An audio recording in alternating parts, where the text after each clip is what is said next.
Cookery சேனலை பார்த்து யார் வேணாலும் சமையல் பண்ணலாம். ஆனா சுவையான சமையல் பண்றது எப்படி? நான் இதயம் நல்லெண்ணெயில சமையல் பண்றேன். ஆஹா ஓஹோன்னு பாராட்டுறாங்க. நீங்களும் இதயம் நல்லெண்ணெயில சமையல் பண்ணுங்க, பாராட்ட வாங்குங்க. தினம் தோறும் வாங்குவே இதயம் இதயம். இந்திய சுதந்திர போராட்டத்தில் எத்தனையோ தியாகிகள் உயிர் நீத்த சமயத்தில் எத்தனையோ தியாகிகள் போராடி சுதந்திரம் வாங்கி தந்த இந்த மண்ணில் இரட்டை ஆயுள் பெற்ற மாமனிதர். இந்திய சுதந்திர போராட்டத்தில் 2 பேருக்குத்தான் இரட்டை ஆயுள் தண்டனை கொடுக்கப்பட்டது. ஒன்று நம்முடைய வ.உ. சிதம்பரனார் ஐயா அவர்கள், மற்றொன்று வீர சவர்கர் அவர்கள். வாழ்நாள் முழுவதும் ஜெயிலே இருந்து வெள்ளை ஏகாதிபத்தியத்தை எதிர்த்து இந்திய மக்களாலும் கப்பல் விட முடியும் என்று சொல்லி நம் நாட்டு மக்களுக்காக கப்பலே விலைக்கு வாங்கி கப்பல் ஓட செய்து சுதந்திர போராட்டத்திற்கு தன்னுடைய உயிரை மாய்த்த மாபெரும் தலைவர் ஐயா வ.உ.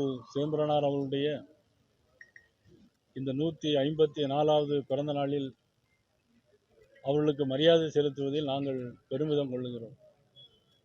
மாண்புமிகு பாரத நரேந்திர மோடி அவர்கள் இந்தியாவிற்கு மிகப்பெரிய ஒரு மாற்றத்தையும் ஏற்றத்தையும் கடந்த ஜிஎஸ்டி கவுன்சிலில் தந்திருக்கிறார்கள். இதுவரையிலும் ஜிஎஸ்டி அறிவித்த காலகட்டங்களில் 5, 12, 18, 28 இந்த ஸ்லாப்பில் தான் ஜிஎஸ்டி வரி இருந்தது.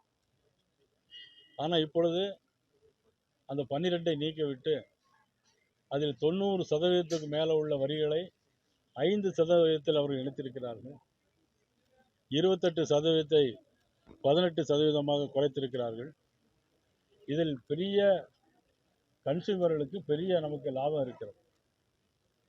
இப்போ 10 ரூபாய்க்கு ஒரு பொருள் வாங்கக்கூடிய இடத்தில் வரி குறைப்பதன் காரணமாக இப்போ அது 2 தடவை வாங்க முடியும் வரி குறைப்பின் காரணமாக. அது மாதிரி ஒரு மூளை சிமெண்ட்டுக்கு பார்த்தீங்கன்னா இப்போ 10% கிட்ட குறைச்சிருக்காங்க. அதனால மக்களுடைய வரி சுமை இப்போ குறைக்கப்பட்டிருக்கிறது. அதாவது ஜிஎஸ்டி கவுன்சில் போது எல்லாருமே என்ன நினைக்கிறாங்கன்னா மத்திய அரசு போட்டதுன்னு எல்லாரும் நீங்கள் உள்பட எல்லாருமே நினைச்சிட்டு தான் இருக்கிறீங்க. இது ஜிஎஸ்டி கவுன்சில், எல்லா மாநில நிதி அமைச்சர்களும் சேர்ந்து எடுக்கப்பட்ட முடிவு இதுவரையில்.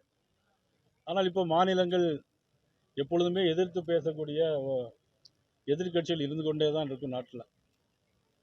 ஏன்னா சுதந்திர போராட்டத்துக்கு போராடிய மக்களும் உண்டு, வெள்ளைக்காரனுக்கு ஆதரவாக இருந்தவங்களும் உண்டு. அது மாதிரி இன்னைக்கு இவங்கெல்லாம் வெள்ளைக்காரனுக்கு ஆதரவாக இருக்கிற மாதிரி ஆட்கள் மாதிரி தான் எங்களுடைய பார்வையில் தென்படுகிறது. அந்த அளவிற்கு இன்னைக்கு நாட்டு மக்கள் எதிர்கட்சி சார்ந்தவர்கள் இன்னைக்கு இருந்து கொண்டிருக்கிறார்கள். இன்றைக்கு கூட பத்திரிகை நண்பர் இன்னைக்கு ஆக்சிடென்ட்ல மாட்டியிருக்கிறாங்க, நம்ம திருமுருகன். இப்போ உடனடியாக நான் ஜிஹெச்சில் பேசி அங்கே மதுரை மாவட்ட தலைவர் உடனடியாக அங்கே அனுப்பி ஏற்பாடுகள் அவர்களுக்கு தெரிந்த என்ன வேண்டுமோ அதை செய்யறதுக்கு இருக்கிறோம். சொன்னவங்களுக்கு இது மத்திய அரசு மட்டும் செய்யறதில்லை, எங்களுடைய நிதியமைச்சர் மாண்புமிகு நிர்மலா சீதாராமன் அவர்கள் மட்டும் சேர்ந்து எடுக்கப்பட்ட முடிவில்லை. இதுவரைக்கும் எல்லா முடிவுகளுமே அந்தந்த மாநில நிதியமைச்சர்கள், அந்தந்த மாநில முதலமைச்சர்களுடைய அவருடைய அறிவுரையை பெற்று தான் வந்திருப்பான்னு நினைக்கிறேன். எல்லா மாநிலத்தினுடைய எல்லா மாநில நிதியமைச்சர்களும் சேர்ந்து அப்படின்னா இது அவங்க ஏற்கனவே ஏன் சொல்லலை அப்படிங்கிறத எங்களுடைய கேள்வி. நான் சொல்லிடுவேன் ரிஷியா. அதாவது வீரபாண்டிய கட்டபொம்மன் போராடும் போது இருந்த இடத்த காட்டி கொடுத்தவங்கலாம் இருக்கிறாங்க, அது உங்களுக்கு தெரியும். அதே மாதிரி கருத்து மாதிரி எடுத்துக்க வேண்டியதுதான். நாட்டுக்கு எதிரானவர்கள் எடுத்துக்கலாம், தவறா சொல்ல வேண்டாம். நாட்டுக்கு எதிரானவர்கள் இது அதிமுகவுடைய உள்கட்சி விவகாரம். இதுல நாம் பேசுவது அது சரியாக இருக்கும். யாருடைய வாய்ஸும் யாரும் பேச மாட்டாங்க.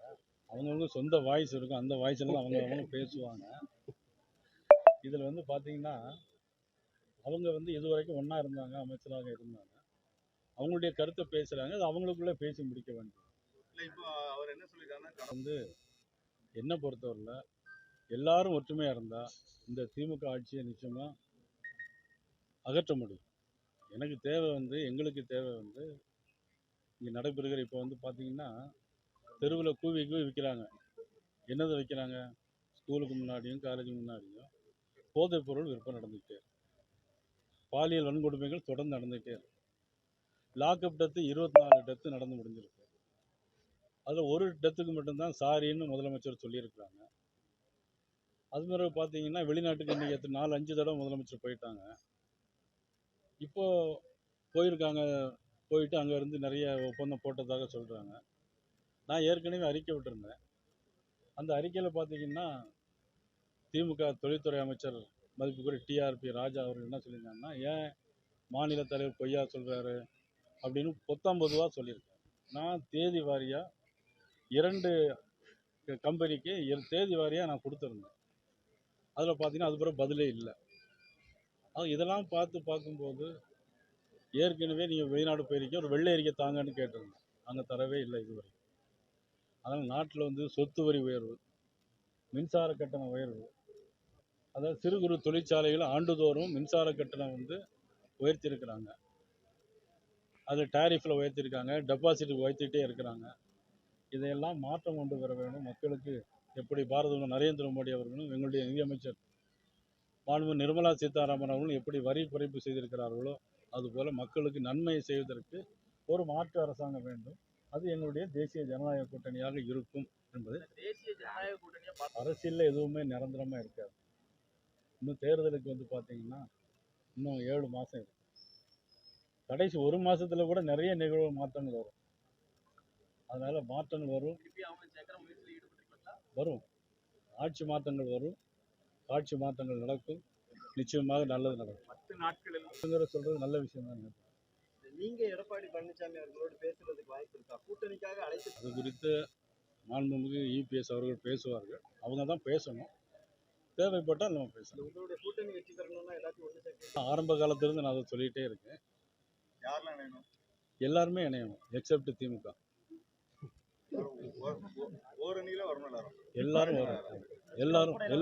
எல்லோரும் எல்லாருமே வரணும், வர வேண்டும், வரும். டெல்லியில் நடைபெற்ற ஆலோசனை என்ன சொல்லியிருக்காரு? எனக்கே பார்த்தீங்கன்னா எனக்கு நிறைய நேற்று 24 கல்யாணம், ஒன்று கூட நான் போக முடியல. ஆனால் அவர் ஏற்கனவே சொல்லி அனுமதி வாங்கியிருந்தார் அவர். அதனால வரல. முக்கியமான ஒவ்வொருத்தருக்கும் நாளைக்கு எனக்கு ஒரு கூட்டம் வந்து எனக்கே போக முடியாத சூழ்நிலை வரலாம். ஆனால் இதெல்லாம் வந்து ஒரு நீங்கள் பெருசாக எடுத்துக்க வேண்டிய அவசியம் இல்லை. ஆல்வின் சொன்னல மதிப்புக்குரிய டிஆர்பி ராஜா அவர்களுடைய பதிலுக்கு நான் சொல்லியிருந்தேன். ஏற்கனவே இருக்கிற தொழிற்சாலைகள் தான். சதீஷ் ராஜா ஒரு கிறிஸ்தவர். அதை சொல்லக்கூடாது. ஏன்னா நான் வந்து மதத்தெல்லாம் பேசுறதில்லை, ஜாதி பற்றியும் பேசலை. அது வந்து வர்த்தக பிரிவினுடைய மாநில தலைவர். சீமா மீனவர் அணியினுடைய கன்னியாகுமரி மாவட்டத்தில் சீமா அவங்க சிறுபான்மையை சேர்ந்தவர்கள். ஏற்கனவே பால் கனகராஜ் என்னுடைய மாநில துணைத் தலைவர். அவங்க சிறுபான்மையினர் தான். ஏற்கனவே எங்கள் தேசிய கவுன்சிலர் இருக்கார் மதிப்புரை வேலூர் இப்ராஹிம். அவங்க சிறுபான்மையினர் தான். நிறைய பேர் இங்கே இருக்கிறாங்க. இங்கேயும் நம்ம சிறுபான்மையினர்லாம் இருக்கிறாங்க. அதாவது பாஜக குடும்ப அரசியல் கிடையாது. அவங்கவுங்களாம் அவங்கவுங்க வேலையை பார்த்துட்டு இருக்கிறாங்க.